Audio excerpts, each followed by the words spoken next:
Hello, Taurus friends. I'm Annie Botticelli, and welcome to my Taurus February 2024 Astrology Horoscope Forecast. This is for you if Taurus is your sun sign, your moon sign, your rising sign, or any other Taurus placement you're listening for. What I'm going to talk about here is part of your astrological picture. And if you're a very late degree Taurus friend, so birthdays around May 15th through the rest of the sign, or Taurus degrees 23 degrees through the rest of the sign, I suggest you additionally listen to my Gemini report, as you very late degree friends will benefit from both readings. I'm calling the theme of this month for Taurus, Practical Magic, a journey into the weird and wonderful. And I'll go into all the reasons why, as well as tell you about everything I think you need to know to make the most of this very magical time in very practical and productive ways. For podcast listeners, I have put the chart as the thumbnail, so if you want to take a peeky at what we're looking at least you have the visual reference there. On YouTube, I will be jumping back and forth through my slides to keep me organized and then showing you on the chart where the magic is happening. Starting right at the beginning here, last bits of Capricorn. Let's start there. So basically, Venus, Mars, Mercury, still in Capricorn. This is an unusual thing in and of itself. Usually by February, we're phased out of the Capricorn placements. So good news for Taurus is that these trine make a really great, best possible angle with your placements.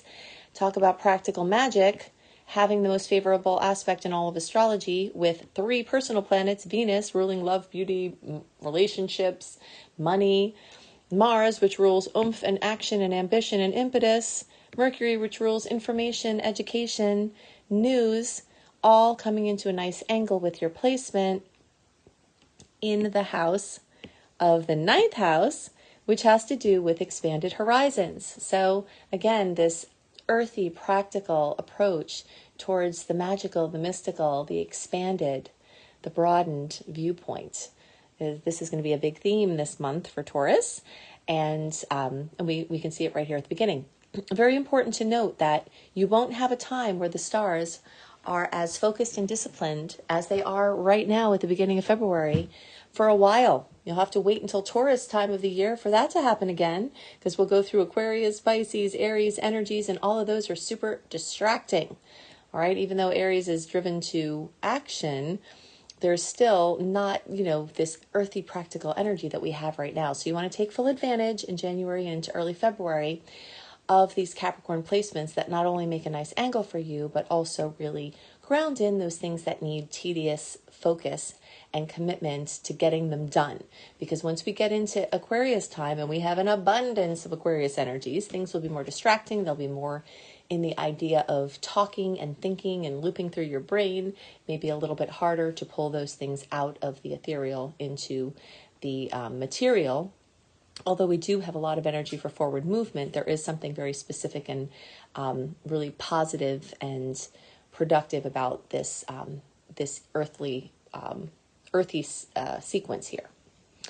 Okay, so the next piece is we've got 6 Aquarian placements. Okay, so this is a big deal. It's also very unusual that we have so much energy in Aquarius at once. And that is including on February 9th, the 20-degree new moon in Aquarius. So we've got 6 placements. Let's count them.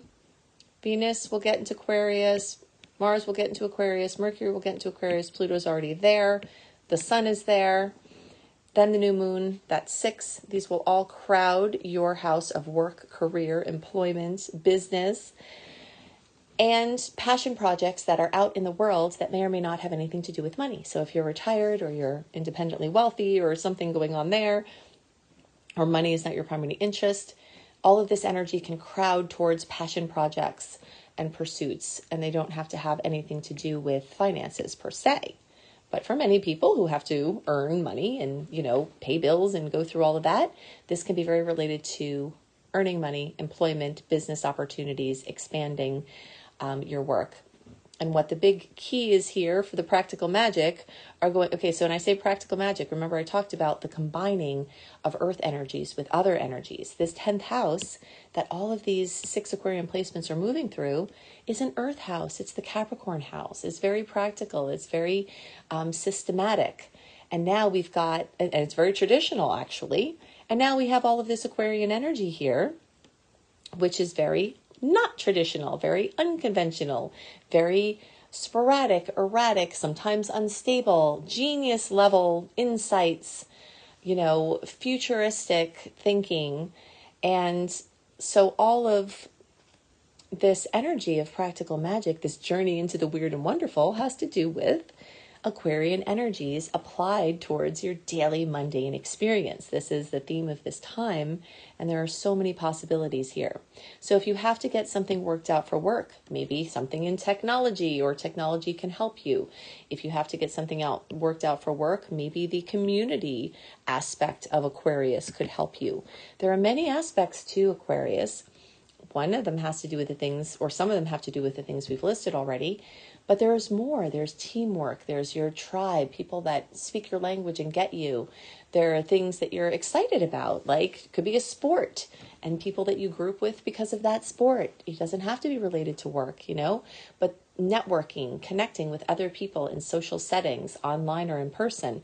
So many opportunities for that this month.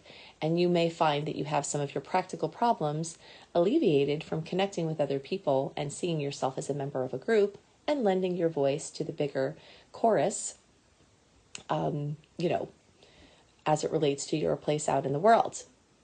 So lots of wonderful opportunities here to expand beyond and broaden your horizons, see bigger solutions, and get very inventive when it comes to solving problems that you have. Okay, this energy is all about invention. So be thinking about that. And if you're an inventor or you want to have a patent, this is also an amazing time for that. And in fact, this is an amazing time for a lot of things, especially as it relates to launches. We have 2 layers of open stars. If you don't know my terminology that I use, open stars versus retrograde stars, I'll give you a little tutorial on that now. One of my biggest missions with my work is to help you align with the natural rhythms. And part of how we do this is understand the rhythms that are at play from the individual placements and how they kind of feed together into the bigger story. So when personal planets like Venus, like Mars, like Mercury, those are the ones closer to us, the inner planets, when they go retrograde or appear to be going backwards in their orbit, even though they're not, from our perspective on Earth, that's called a retrograde. And it will lend itself to inward and backward, going over things, not being able to see very far ahead, basically the tide's coming in. So if you try to launch something out, the tide will just push it further onto shore. It's not going to take it out to sea. But that's not this time. January 21st through March 20th, we have our first open window of 2024. This is really important to take advantage of because we do have a very crowded retrograde storyline for this year, especially towards the latter part of the year. If you want to see my February astrological tides calendar, when you go to anniehelpsyou.com, you can sign up for my secret star portal. I do have the whole year of this calendar there. But for our purposes here, I can give you, a few months ahead here, or a few months at a time, which is January 21st through March 20th. We're free from personal planet retrogrades and their shadow periods. The shadow periods are the times leading up to the retrograde and after it that also tend to have that murkiness. So what is it good to do in open stars? Everything important that you want to be in effect for a long time. Engagements, weddings, big commitments, travel can be easier.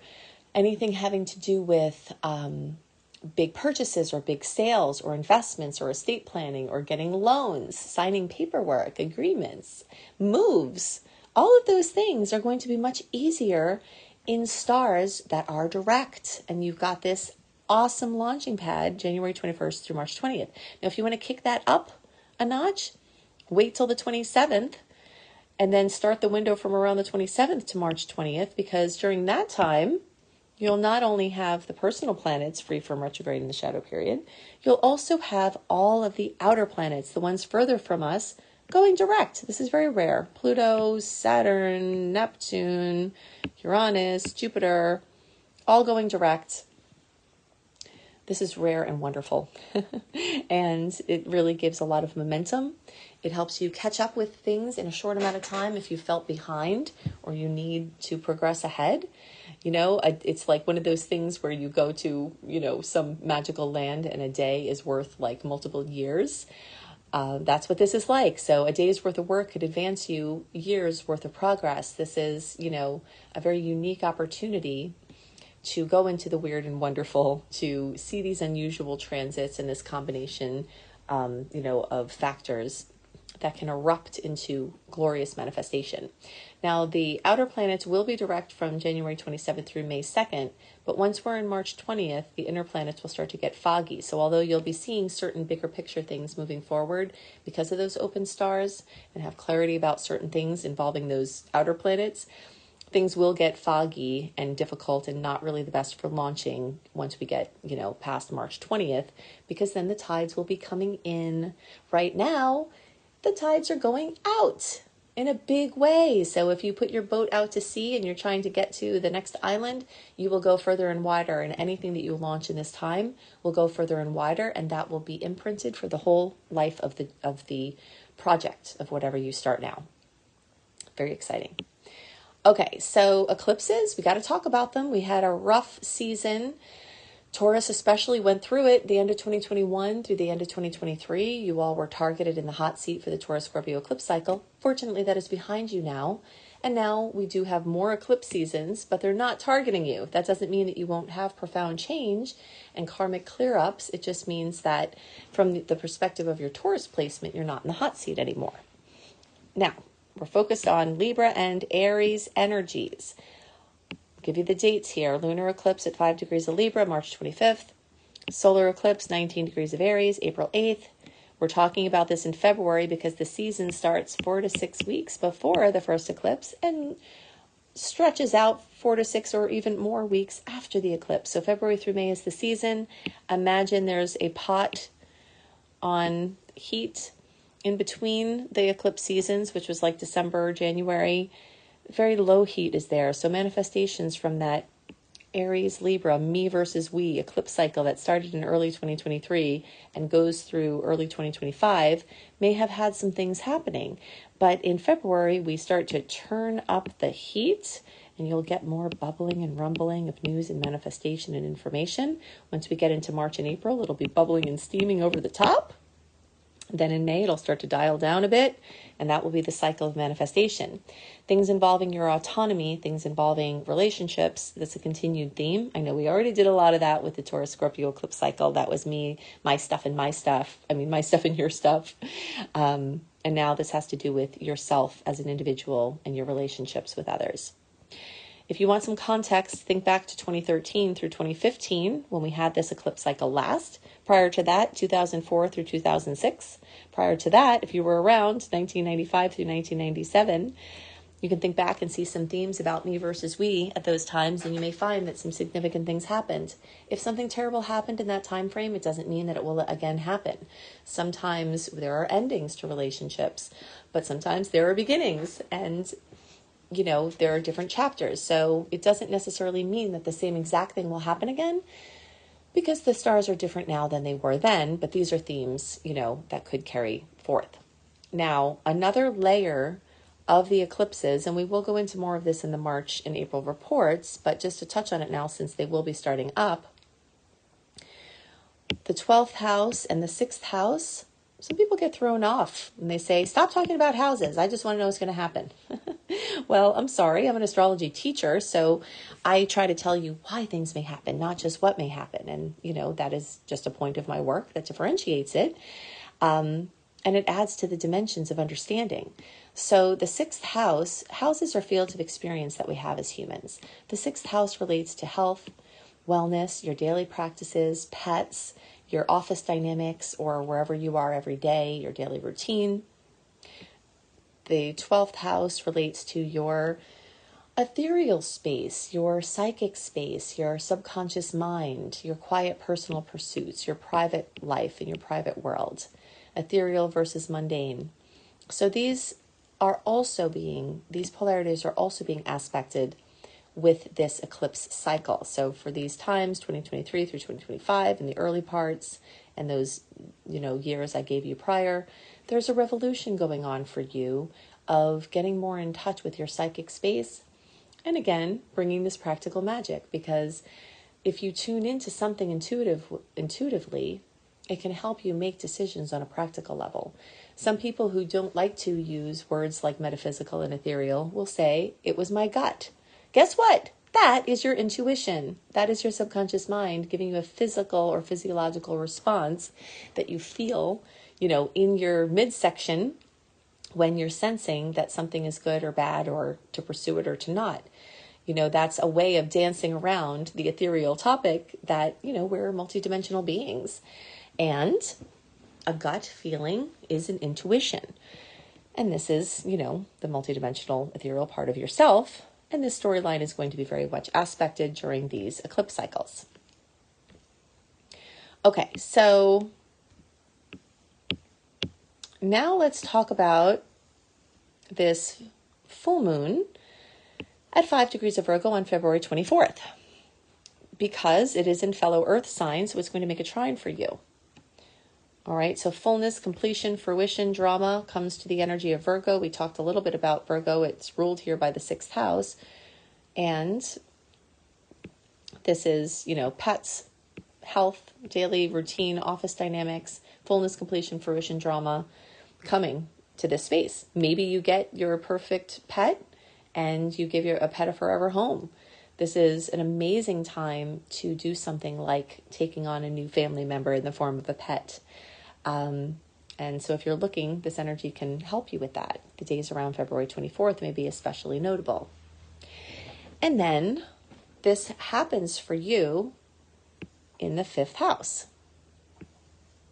So other energies that are being accentuated at this full moon are passion and true love and romance and dating and children and creative ideas, from idea to manifestation, whether that's a conception through a birth and child rearing, or whether it's the idea of something that's creative that you're going to create and the follow through to birthing that creative baby.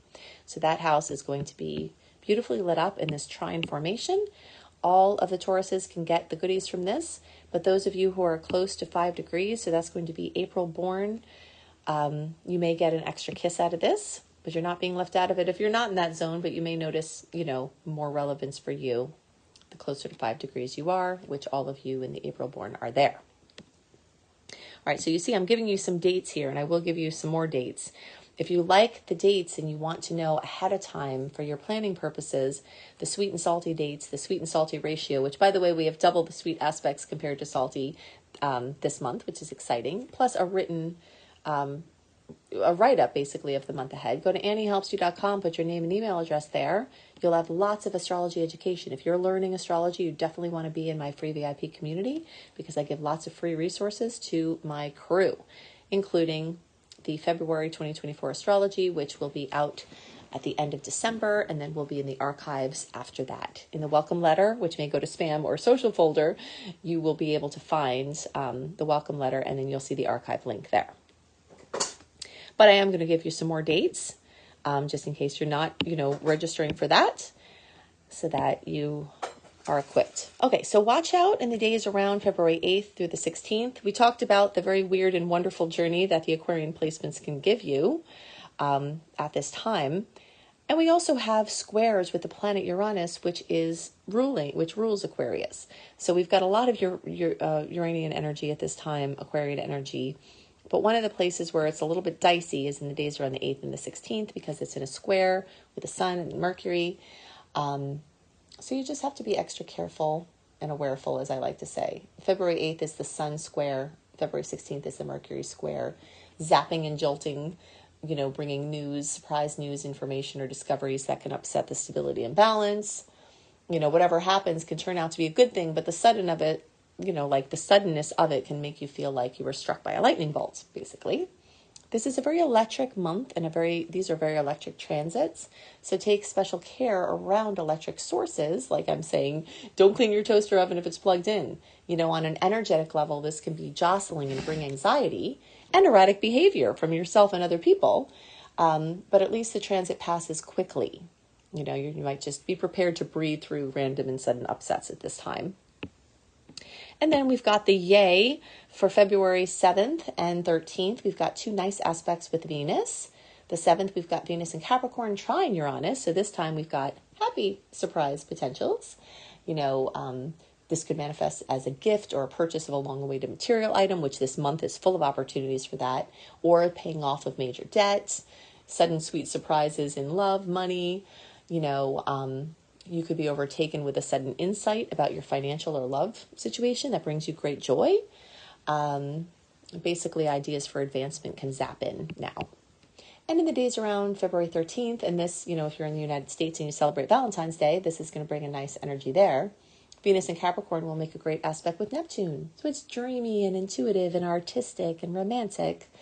And again, with the practical magic, the combination of these ethereal water energies with the practical earth energies brings the insights from the heavens down into, your tangible reality. So we've got all of that there.